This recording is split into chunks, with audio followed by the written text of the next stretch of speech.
Bali, meron ako ditong 4 na kondensada manzana. We're going chop, chop, chop lahat ng prutas. Iba-ibang brand yan, oo, para hindi magtampo yung isa. Ano?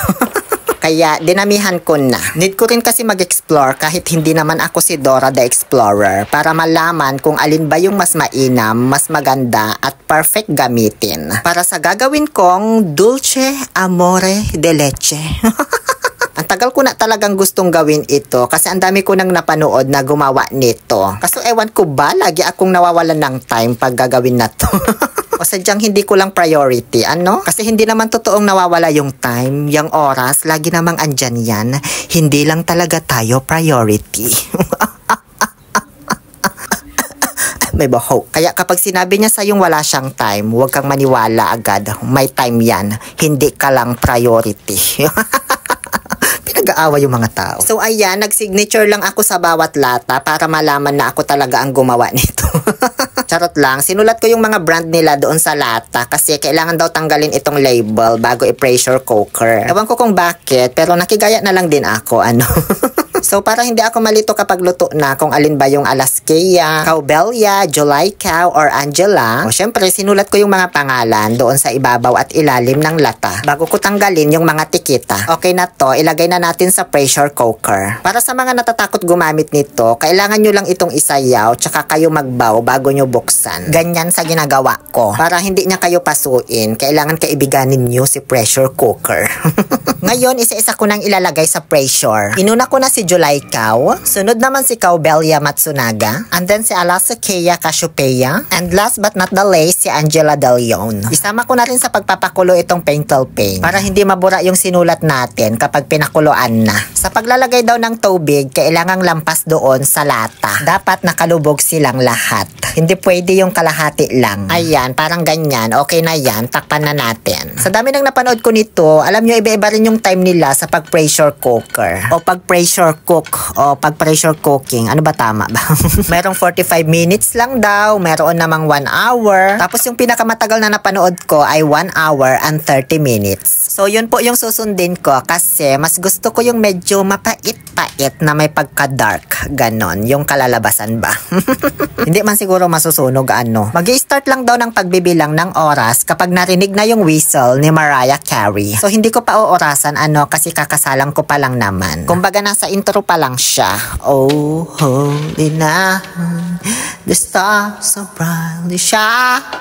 Ganon. So ipe-prepare ko muna itong lulutuin kong pretong manye na naman. Nadadalhin ko ulit sa Dingalan Aurora na ang dami nang nag-aantay ng vlog ko doon pero matagal-tagal pa. Baka sa 2026 ko pa ma-upload. Ano? I-flex ko lang pala ulit itong personalized na sangkalan ko. Made of acacia tree yan. Napaka-aesthetic ng itsura. Perfect for cheese board, cutting board, charcuterie board, o kahit anong board na gusto mong gawin dyan. Pwede mo pang palagyan ng kahit na anong pangalan na gusto mo. At marami pang ibang font at design na pagpipilian. Hindi lang yung ganyan sa akin na may flower. Nasa comment section lang yung link kung saan ko nabili. So, madami-daming bawang na naman yung hihiwain natin. Ano, di ko na pinakita yung pagbabalat niyan. Baka abutin na naman tayo ng siyam-siyam. Pinag-i-slice ko lang yan lahat ng maninipis. Sakto, pagkatapos kong hiwain lahat nitong bawang, bigla ko nang narinig ang whistle ni Mariah Carey. Diva!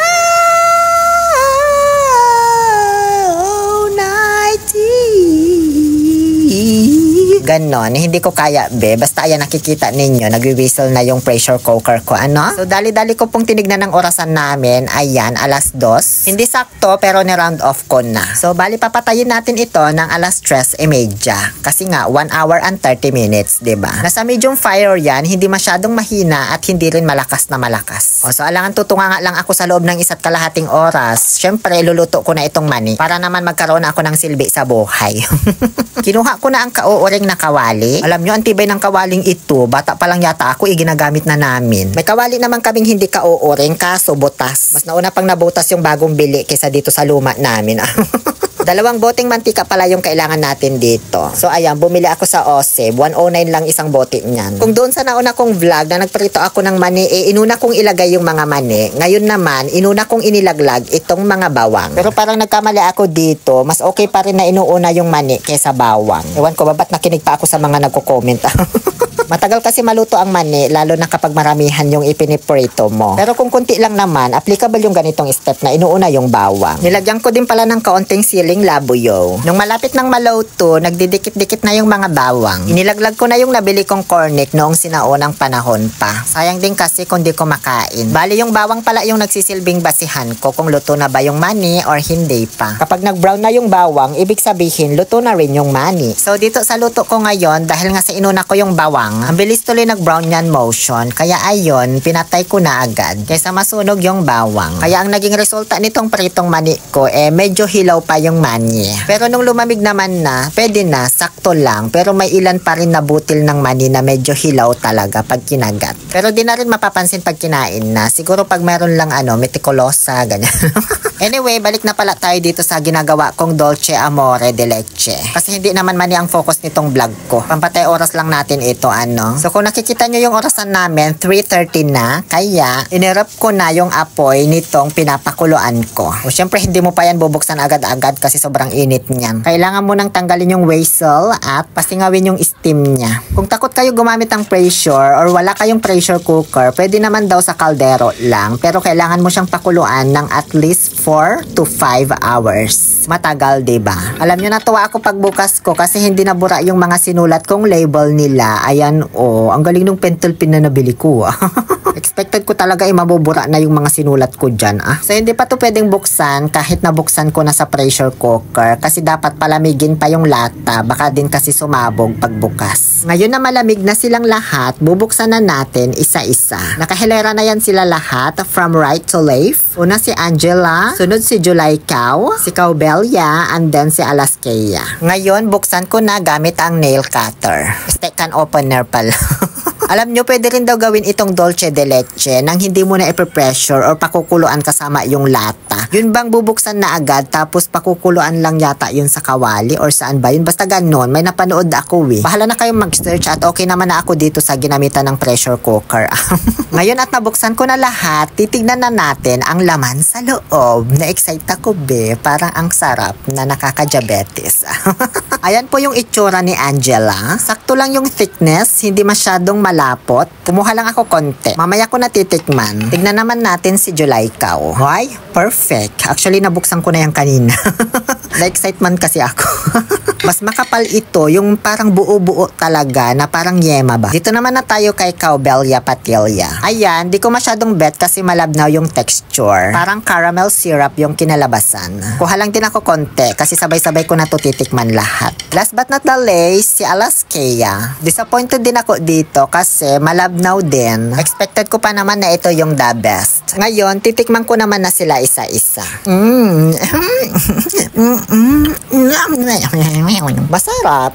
Masarap din ito. Siyempre masarap din ito. Pati ito masarap din. Honestly, kung sa lasa, hindi naman sila lahat nagkakalayo. Pare-parehong matamis, may mabangong amoy, creamy, ganon. Sa texture lang talaga sila nagkakatalo. At para sa akin, ang pinaka-perfect gamitin para sa ganitong luto ay si July Cow. Yes, siya po ang winner natin for today's video. Nakuha kasi niya yung texture na gusto ko. Pero alam niyo, actually, the best din naman talaga si Alaskea. Kaso, mali yung klase ng kondensada yung nabili ko. Dapat daw pala yung dilaw, yung mas mahal ba? Ang binili ko kasi yung mas mura, kulay blue na Alaska. Kaya kung prefer nyo gamitin yung Alaskea, dapat yung dilaw ang bilhin nyo. Pero kung gusto mong medyo makamura, tapos makukuha mo din naman yung tamang texture, dito ka na sa July Cow, diba? Yun lang naman. So, itinabi ko na lang ito sa 2 container. Pinagsama ko na yung 2 malabnaw kasi parang masarap itong sausawan ng gagawin kong suman. Tapos yung 2 naman na mas malapot na nagmistulang yema talaga, itatabi ko para naman gagawin kong pantapping sa lulutuin kong kutsinta sa mga susunod din na araw or taon. Kaya mag-follow lang kayo sa akin kung gusto nyo mapanood. Pero kung hindi, di ko man kayo pinipilit. Muli, ito po ang inyong Ambagol Pill Oliver Castro na nagsasabing no to toxicity, let's make people happy.